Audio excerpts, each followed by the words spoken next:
All right, everybody. So I'm going to go over a SIG P365, but not like the other one that I have in my earlier video. This one is the model for me. So just the other day, because I was so sold on the 365XL from the one from my buddy, I decided to go out and go get my own. And I've been looking for a manual safety model for the longest time because that's how I would like to personally carry a gun, is with the manual safety on, because I grew up shooting 1911, so it's very natural to me to have a manual thumb safety. So I was looking around in my local store. My favorite store, in fact, happened to have the exact model that I wanted. So 365XL manual safety, and it was that cool little like tack pack kind of little holster and extra magazine included with the gun. So I ended up picking that up, and I was also waiting for the SIG Romeo Zero red dot to come in as well before I put everything together. And then also on top of that, a Mag Guts +2 magazine. I'm not going to say extension, but upgrade, I guess, for the magazine springs and the follower in a standard factory mag. So all of those parts taken together have kind of culminated into what we're going to talk about here with this particular pistol. So a few nitpicks. So here's the gun itself. You know, it's your regular 365XL, just with the manual safety, as you can see right there. The manual safety is actually pretty good. For my hands, where my thumb is positioned, it fits, perfectly. It's a little harder to put on safe with your thumb, which is totally fine, because putting it on safe is an administrative action anyways. You would be doing that in the middle of combat. But on the draw, taking it out of a holster and drawing, and on the draw stroke, drawing out and thumbing that safety down is very, very easy and natural for me to do. So that is a big reason why I actually I was motivated to get a manual safety version, is because I wanted to make sure the manual safety was actually something I could actuate on the draw stroke, like how it's supposed to be. So not all pistols are created equal, and there are some pistols with manual safeties that I cannot do that with, which obviously I don't carry, because to me it's not comfortable. So yeah, your standard 365XL here. I've had the little red dot here mounted on this as well. This is the SIG Romeo Zero, and it's like they're all polymer, but I have the steel shroud on there right now, kind of micro pistol red dot, and I got that mounted on there. Now, some nitpicks, okay? My buddy had just recently bought a 365XL, and on his slide it says XL right here. You know where the X is? His actually says XL. Mine does not say XL, but it's an XL length slide. So why is that? I don't know. Also, on the top of his slide, he has the older version of the slide, where in order to have a dot, you must also remove the rear sight. Obviously, as you can see right there, I still have my dot and the rear sight at the same time.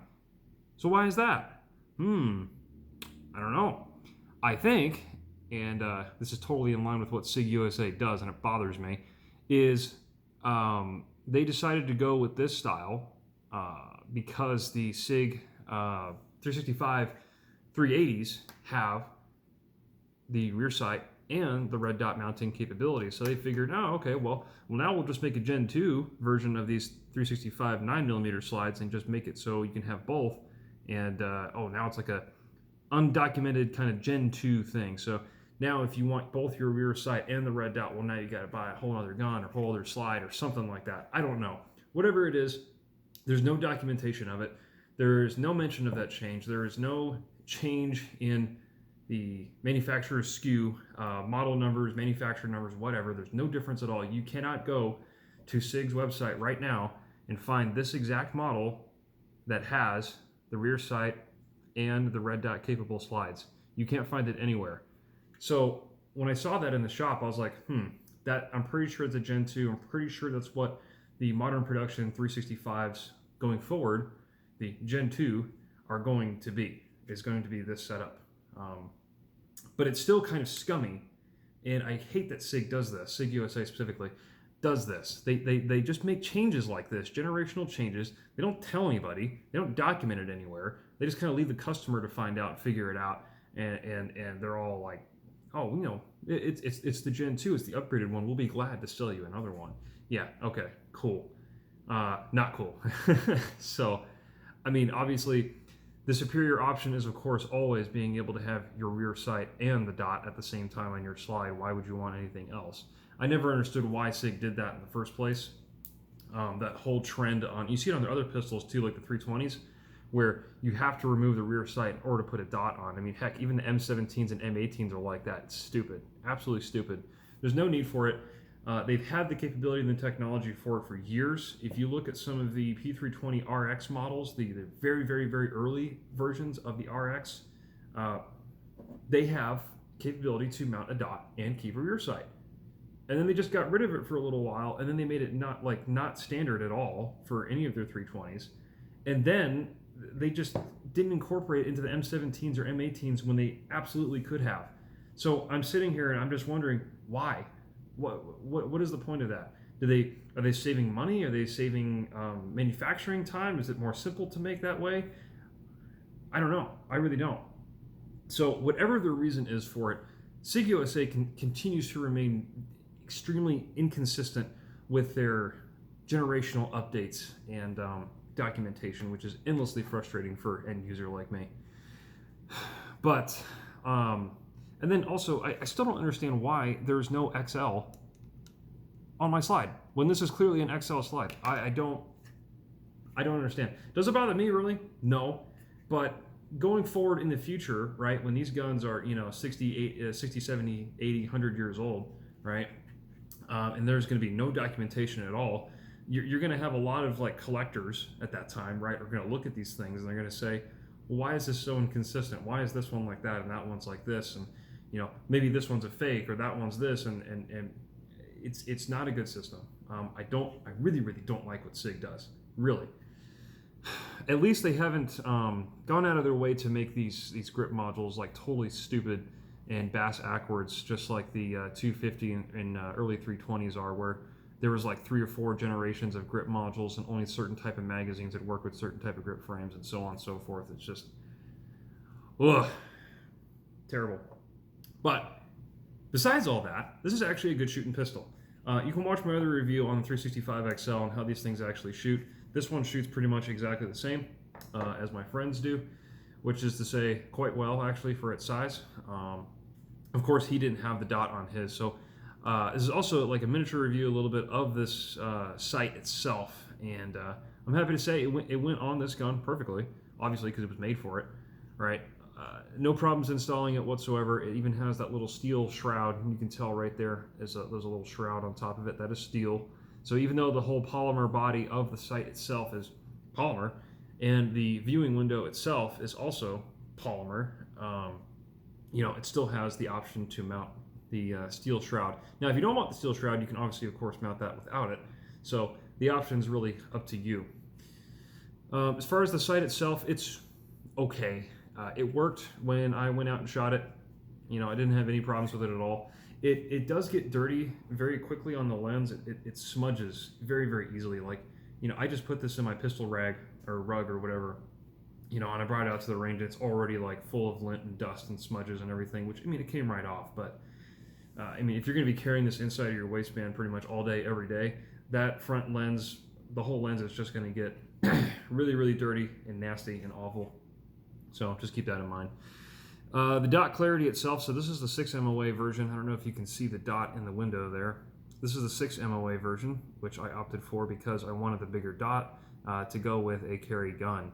I don't necessarily need the increased precision that a 3 MOA dot has. I'd rather just have a big dot. Makes it easier to find. So for clarity, though, it is quite bright, which is cool. The brightness control setting is a little bitty tiny nub. Let's see if I can point to it. That little button way in there by the front of the window there, that's the brightness control. I can't even tell if it works half the time because you're supposed to press on it and it supposedly changes the brightness settings, but every time I look down the sight, I don't notice a difference at all. So if there is a brightness difference, I can't tell, at least in normal conditions. So the usefulness of that is questionable. So I don't think you're really going to be using it too much. The adjustments for this sight are also not clicks at all. So you got your up and down right there on the top, and you have your windage right here, left, right on the side.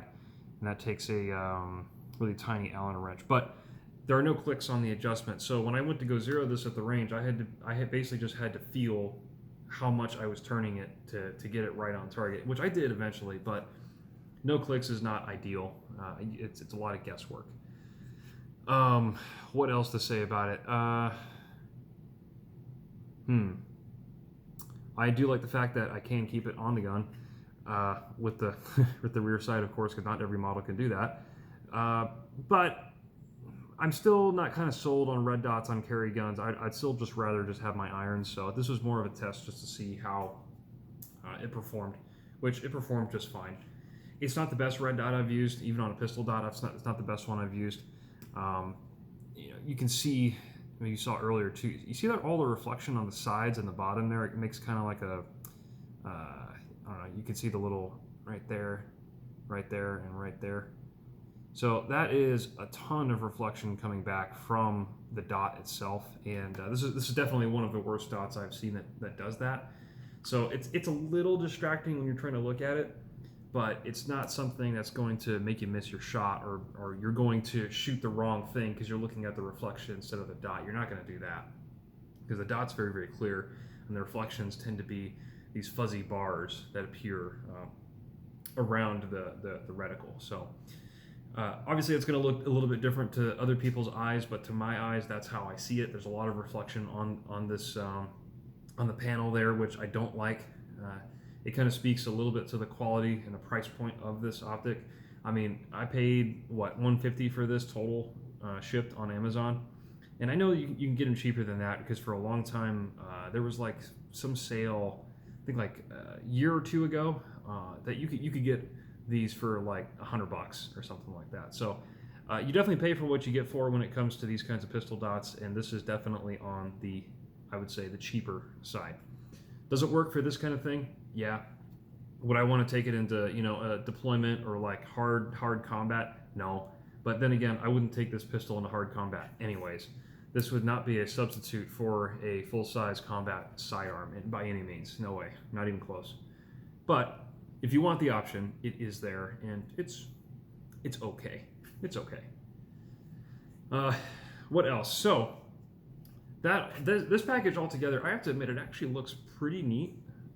I like how it looks with a little dot on there. It looks very, I don't know, complete, I guess. But yeah, not bad.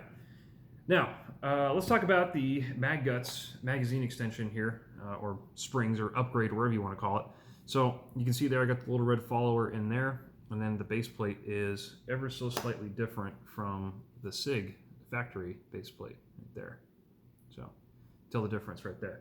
So what this Mag Guts is they basically took a redesigned kind of magazine spring, this big kind of Z pattern shaped thing with a different follower and a different base plate here to give you a +2 rounds capacity in just roughly almost the exact same size of magazine. Now you see the base plate here on the Mag Guts one, just a little bit bigger, just a hair. But honestly, that size difference for 2+ rounds, awesome. I'll take that all day.